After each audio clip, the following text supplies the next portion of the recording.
Hello, good evening students. आज हम कुछ और क्वेश्चंस देखने जा रहे हैं जो हमने लास्ट टाइम पे देखे थे।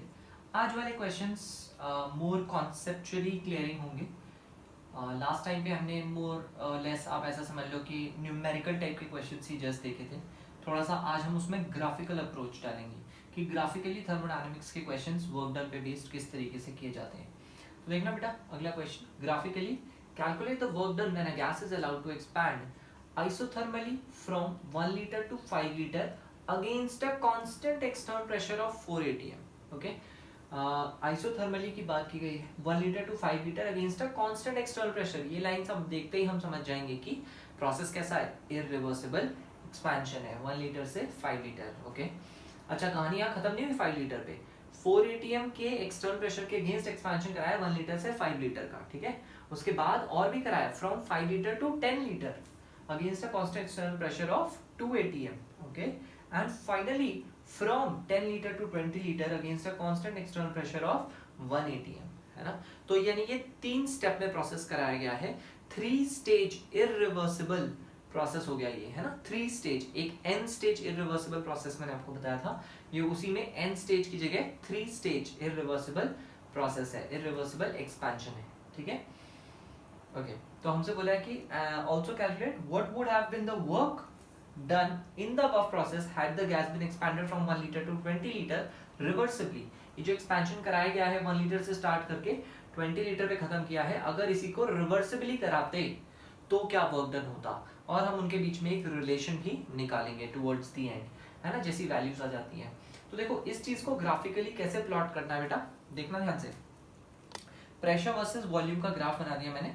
स्टार्टिंग में 1 लीटर से स्टार्ट करना था हमें, 1 लीटर से, और 20 लीटर पे खत्म करना था, ठीक है।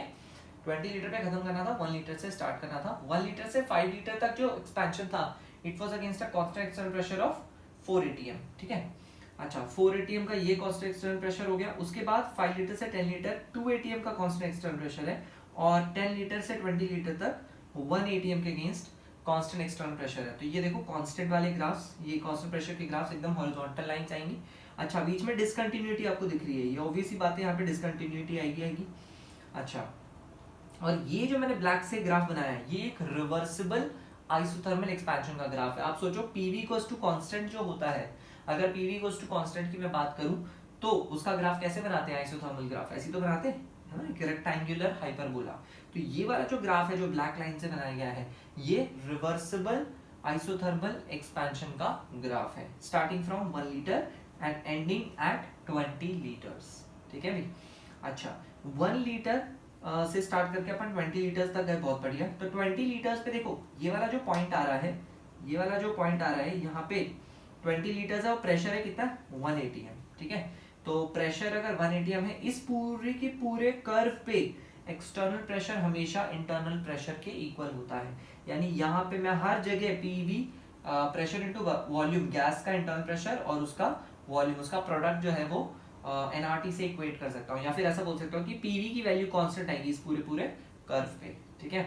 वो देखो कि यहाँ पे वैल्यू कितनी है, 20 इंटू 1 20 आ रही है।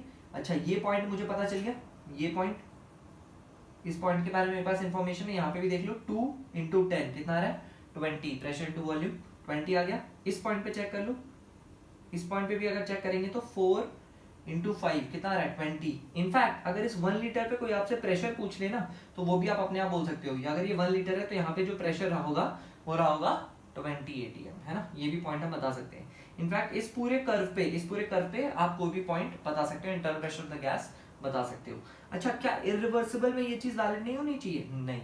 इररिवर्सिबल का जब हम ग्राफ बनाते हैं तो हर एक पॉइंट पे internal pressure of the gas define नहीं होता। कब डिफाइन होता है, जब एक्सपेंशन करते करते फाइनली हम रुक जाते हैं। याद है, P external equals to final pressure of the gas, जब पिस्टन फाइनली जाके रुक जाता है, यानी इस पर्टिकुलर पॉइंट पे ही आप internal pressure of the gas के बराबर एक्सटर्नल प्रेशर को बोल सकते हो। तो एक्सटर्नल प्रेशर था हमारा 4 एटीएम और वही internal pressure of the gas बन जाएगा इस पॉइंट पे। सिमिलरली जब आपने एक्सपेंशन यहाँ से शुरू किया तो यहाँ पे जहां पे वो एक्सपेंशन खत्म हुआ है फाइनली, है ना, उस पॉइंट पे आप internal pressure of the gas को एक्सटर्नल प्रेशर के इक्वल बोल सकते हो, यानी इस पॉइंट पे इंटरनल प्रेशर भी 2 एटीएम कहलाएगा। अगेन यहाँ पे एक्सपेंशन कराते वक्त ये 1 एटीएम इंटरनल प्रेशर के बराबर हम कह सकते हैं।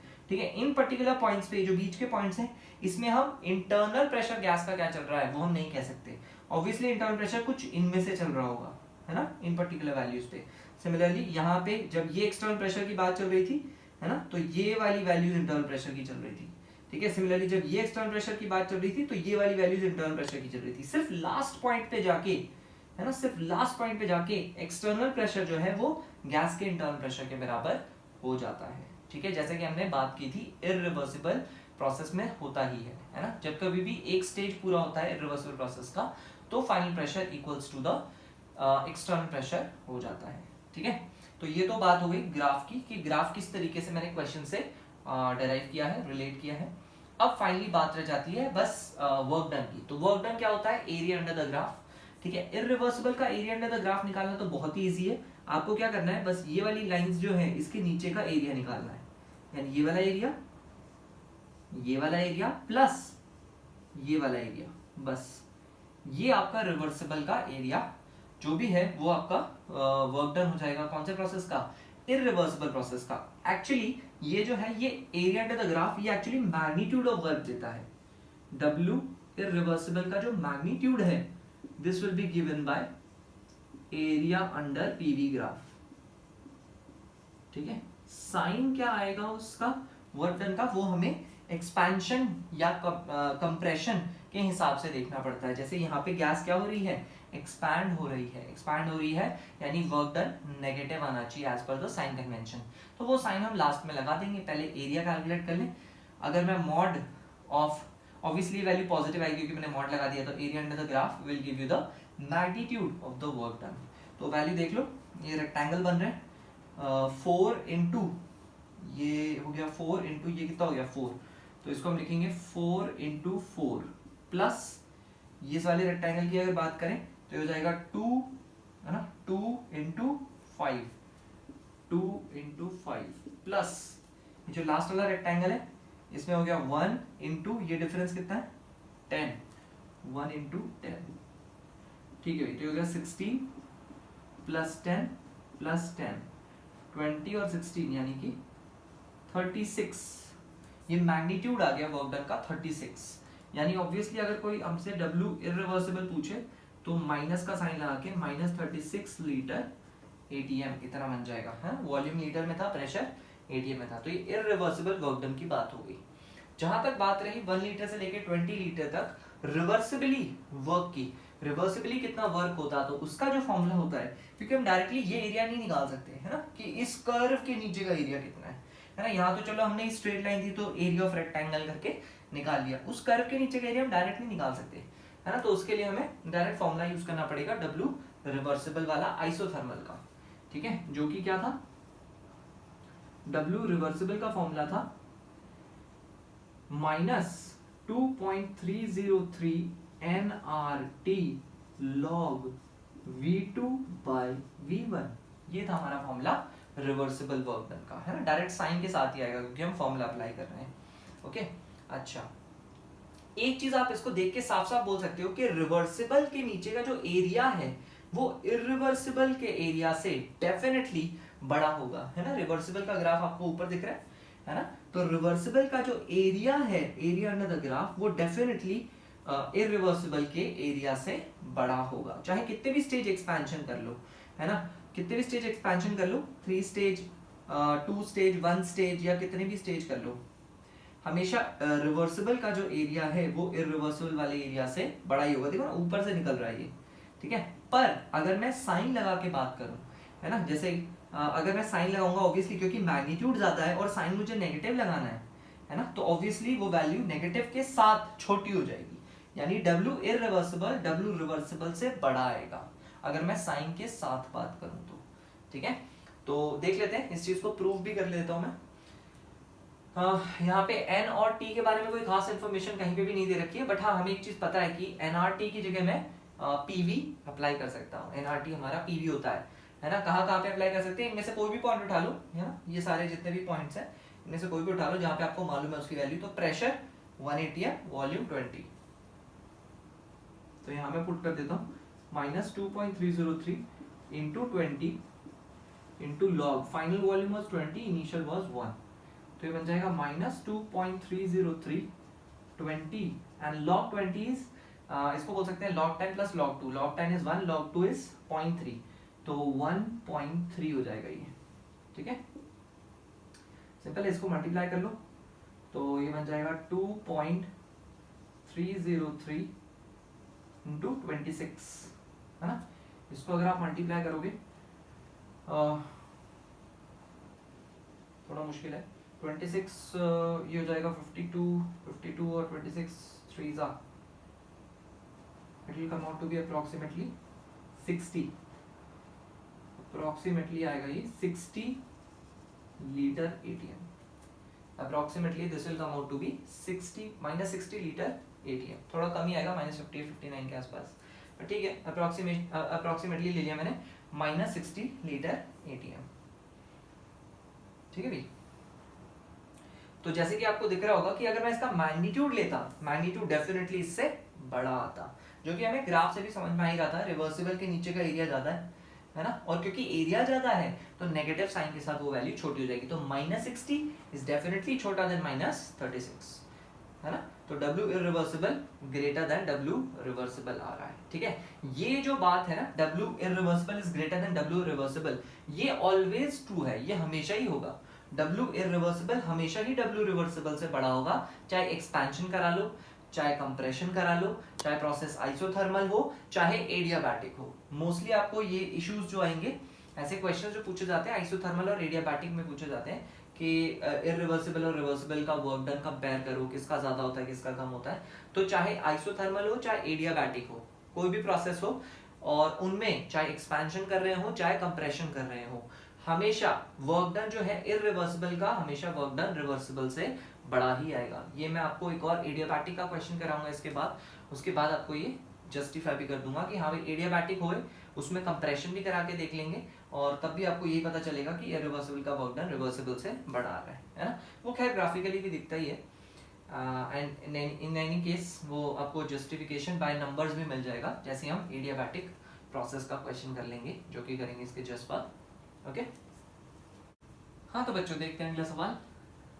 Graphically calculate the work done when 1 mole helium is allowed to compress adiabatically from 27 liter to 8 liter against a constant external pressure of 1 atm. देखो against a constant external pressure की बात हो रही है, 27 से 8 liter, and then from 8 liter to 1 liter against a constant external pressure of 32 atm. ठीक है, तो कांस्टेंट एक्सटर्नल प्रेशर 2 बार यूज किया जा रहा है, इसका मतलब 2 स्टेज इररिवर्सिबल प्रोसेस. जितनी बार कांस्टेंट एक्सटर्नल प्रेशर का मेंशन होएगा उतने ही स्टेज की इररिवर्सिबल एक्सपेंशन या कंप्रेशन प्रोसेस वो होगी, है ना. तो 2 बार कांस्टेंट एक्सटर्नल प्रेशर का जिक्र हो रहा है, यानी 2 स्टेज प्रोसेस है ये. तो पहला क्वेश्चन तो वही है, what stage irreversible compression is this. तो 2 स्टेज हो गया, सिंपल सा आंसर इसका. And what would have been the work done in the above process had the process been carried out reversibly. ठीक है भाई, तो इसका ग्राफ देख लेते हैं कैसे बना है. तो हमें क्या करना था, कंप्रेशन करना है. ठीक है, यानी हमें यहाँ से रिवर्स आना है, 27 लीटर से 8 लीटर पे आना है against a constant external pressure of 1 atm. तो देखो एक हॉरिजॉन्टल लाइन बनी है 27 से 8 की तरफ 1 atm वाली. ठीक है, उसके बाद सडन एक ब्रेक दिखेगा आपको, है ना, कंटिन्यूअस कर्व नहीं होता है. उसके बाद उस ब्रेक के बाद है 32 atm से कंप्रेशन करना है अपने को 8 लीटर से लेके 1 लीटर तक का. ठीक है, ये इस पूरे क्वेश्चन को मैंने ग्राफिकली प्लॉट कर दिया है. अगर अब सिंपल सा काम रह जाता है, अच्छा रिवर्सिबल अगर मैं कंप्रेशन करूं तो उसका ग्राफ ऐसा जाएगा, क्योंकि रिवर्सिबल जो हमारा वैल्यू फॉलो होता है पी और वी के बीच में, जो हमारा फॉर्मूला लगता है that is PV raise to gamma that is constant. Reversibly आप ये चीज फॉलो कर सकते हो. ठीक है, यानी कि जैसे गामा की वैल्यू 1 पॉइंट समथिंग रहती है, तो मतलब इसका जो नेचर है वो PV equals to constant type का ही नेचर होगा. ग्राफ का नेचर वो रेक्टेंगुलर हाइपरबोला टाइप का ही नेचर होता है. तो उसका ग्राफ भी लगभग आपको आइसोथर्मल जैसा ही दिखेगा, नॉट एग्जैक्टली आइसोथर्मल, बट हाँ लगभग वैसा ही दिखता है वो, है ना. उसका नेचर लगभग वैसा ही होता है. कंटिन्यूअस ग्राफ होगा फ्रॉम 27 लीटर टू 1 लीटर. तो अब अगर मैं डायरेक्टली इस ग्राफ को देख के आपसे पूछूं कि बताओ रिवर्सिबल का एरिया ज्यादा आएगा कि इररिवर्सिबल का एरिया ज्यादा आएगा, तो आप इस ग्राफ को देख के बता सकते हो क्या कि कौन सा एरिया ज्यादा आएगा. बिल्कुल सही बात है, हाँ इररिवर्सिबल का एरिया ज्यादा दिखेगा. देखो यहाँ पे इररिवर्सिबल का एरिया ये वाला है पूरा, और ये जो ब्लैक लाइन है उसके नीचे का एरिया है रिवर्सिबल का एरिया. तो ऑब्वियसली इररिवर्सिबल का एरिया ज्यादा है. एरिया इस बार इररिवर्सिबल का ज्यादा है. अच्छा, पर यहाँ पे कर रहे हैं हम कंप्रेशन, कंप्रेशन कर रहे हैं तो साइन क्या आएगा, पॉजिटिव, यानी जिसका एरिया ज्यादा है फाइनल वर्क डन भी वही ज्यादा होगा, है ना, इंक्लूडिंग द साइन।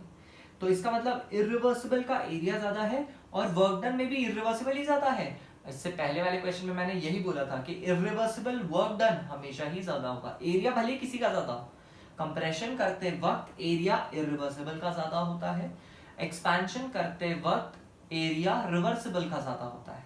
पर अगर आप सिर्फ work done including sign and everything अगर वर्क डन की बात करोगे तो हमेशा इरिवर्सिबल प्रोसेस का वर्क डन रिवर्सिबल से ज्यादा आएगा, जो कि आपको यहाँ पे भी दिख रहा है। मैंने वहां पे आइसोथर्मल लिया था, यहाँ पे एडियाबैटिक लेके बता रहा हूँ, वहां पे मैंने एक्सपेंशन लिया था, यहाँ पे मैं कंप्रेशन लेके बता रहा हूँ, है ना। तो आइसोथर्मल और एडियाबैटिक, एक्सपेंशन हो चाहे कंप्रेशन, इन चारों केसेस में हमेशा ही work done irreversible is always greater than work done reversible, है ना, ये ध्यान रखना है आपको, ठीक है भाई।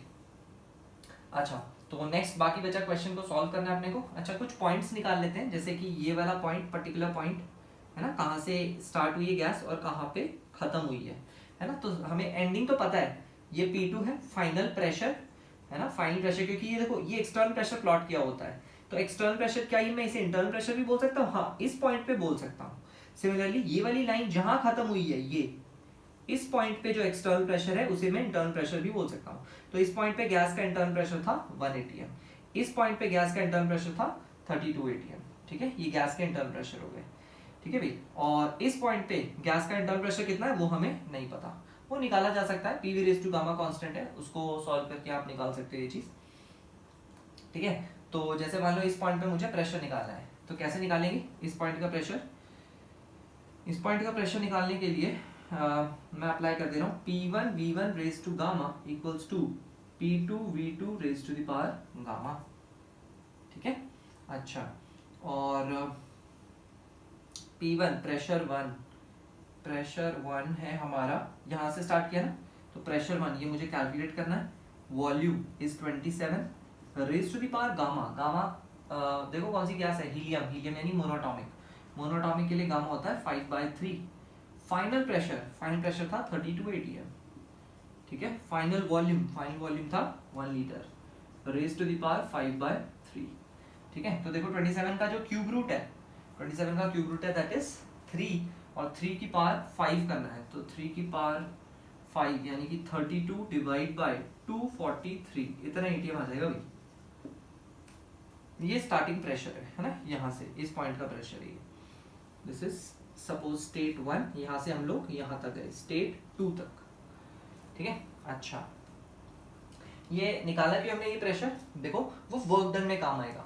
जैसे अगर मैं रिवर्सिबली वर्क डन, देखो एरिया तो चलो डायरेक्ट आप निकाल लोगे, लेकिन रिवर्सिबल के वर्क डन के लिए आपको क्या करना पड़ता है, किसी भी एडियाबैटिक प्रोसेस में जो W होता है वर्क डन, वो हमारा होता है डेल्टा U के बराबर, है ना, यूजिंग फर्स्ट लॉ, क्योंकि Q 0 होता है, Q 0 होगा तो डेल्टा U W के बराबर हो जाएगा। डेल्टा U होता है हमारा NCV डेल्टा T, ठीक है। NCV डेल्टा T के लिए मैं यहाँ पे CV की जगह पुट कर देता हूँ R अपॉन, ये CV मोलर होता है ना, R upon gamma -1 into delta T को लिख रहा हूँ मैं T2 माइनस T1। अगर ध्यान से आप ये देखोगे NRT2 माइनस NRT1 बन जाएगा। NRT2 को मैं बोल सकता हूँ P2V2 और NRT1 को बोल सकता हूँ P1V1 अपॉन गामा -1, बस इसीलिए मैंने P1 निकाला था, क्योंकि P2V2 तो मेरे को पता है, P2V2 मेरे को पता है, लेकिन P1 नहीं पता था, तो P1V1 अब वो भी पता चल गया, और गामा मुझे पता ही है क्योंकि मोनोटॉमिक है, तो वर्क डन रिवर्सिबल का मुझे यहाँ से मिल जाएगा, ठीक है, रिवर्सिबल का वर्क डन। अच्छा, जहां तक बात रही इररिवर्सिबल वर्क डन की, तो वर्क डन इररिवर्सिबल का जो मैग्नीट्यूड है वो तो मुझे एरिया अंडर ग्राफ से मिल जाएगा, एरिया अंडर पीवी ग्राफ। तो ये तो बहुत ही आसान है, पहले काम करता हूँ मैं, यही कैलकुलेट कर लेता हूँ एरिया अंडर पीवी ग्राफ। देखो ये वाला एरिया और ये वाला एरिया, इसका सम करना है। तो देखो ये कितना हो गया, ये था 7 इंटू ये लेंथ है 32, तो हो जाएगा हमारा 32 इंटू 7 प्लस ये कितना हो गया, ये जो है ये है 27 माइनस 8 यानी 19 इंटू ये 1, 19 इंटू 1, 19 इंटू 1, तो 7 2 ज़ा 14, 21 22 प्लस 19, 9 4 13, तो 243 आ गया भाई। 243 इज द मॉड वैल्यू, यानी W इरिवर्सिबल की वैल्यू आ जाएगी प्लस का 243 litre ATM, plus 243। Sign positive ही आएगा क्योंकि कंप्रेशन कर रहे हैं, ठीक है। अच्छा, P2 V2 minus P1 V1 upon gamma minus 1 अगर हम कर लें तो P2 V2 में यहाँ पे थोड़ी स्पेस कम है, काम करते हैं, मैं ये वाला सेक्शन मिटा देता हूँ। वैल्यू याद रखेंगे 32/243, P1 की वैल्यू है 32/243, ठीक है भाई, 32/243। तो इसको थोड़ा सॉल्व कर लेता हूँ मैं यहाँ पे। P2 V2 minus P1 32/243, V1 volume 1 था 27, P2 V2 minus P1 V1 upon gamma minus 1, gamma था हमारा 5/3 माइनस 1, ठीक है। इसको थोड़ा सॉल्व कर लेते हैं। तो 27 कितने जा जाएगा ये, 9 जा 9 7 जा 63, 9 2 जा 18, 18 और 6 24, 9 जा जाएगा भाई,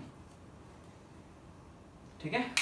तो ये फाइनली बचेगा, देखो 32 में से क्या 32/9, यानी 8/9 टाइम्स ऑफ 32 बचेगा, 8/9 टाइम्स ऑफ 32 डिवाइड बाय, नीचे क्या बच रहा है, नीचे बचा 5/3 माइनस 1, यानी कि 2/3, तो 2/3, 3 ऊपर चला गया।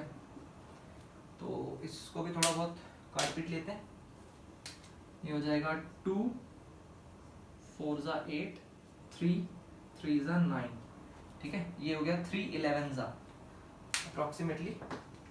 इसको एक बार देख लेते हैं, 4 2 जा 8, 4 3 जा 12, 128/3, यानी आ रहा है 3 4 जा 12, 3 2 जा 6 7 8, 42.67 लीटर ATM, इतना आ रहा है पॉजिटिव साइन के साथ, ओके। क्योंकि इसमें हमने कोई एरिया नहीं लिया था, डायरेक्ट फॉर्मूला ही लगाया है, तो जो भी साइन आ रहा है वो उसका एक्चुअल साइन है, ठीक है।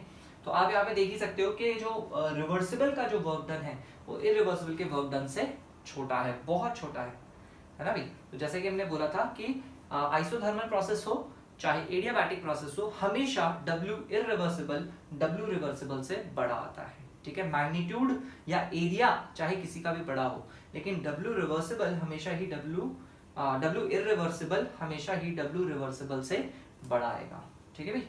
वो मैंने 2 क्वेश्चंस की हेल्प से आपको प्रूफ कर दिया है, ओके। Thank you.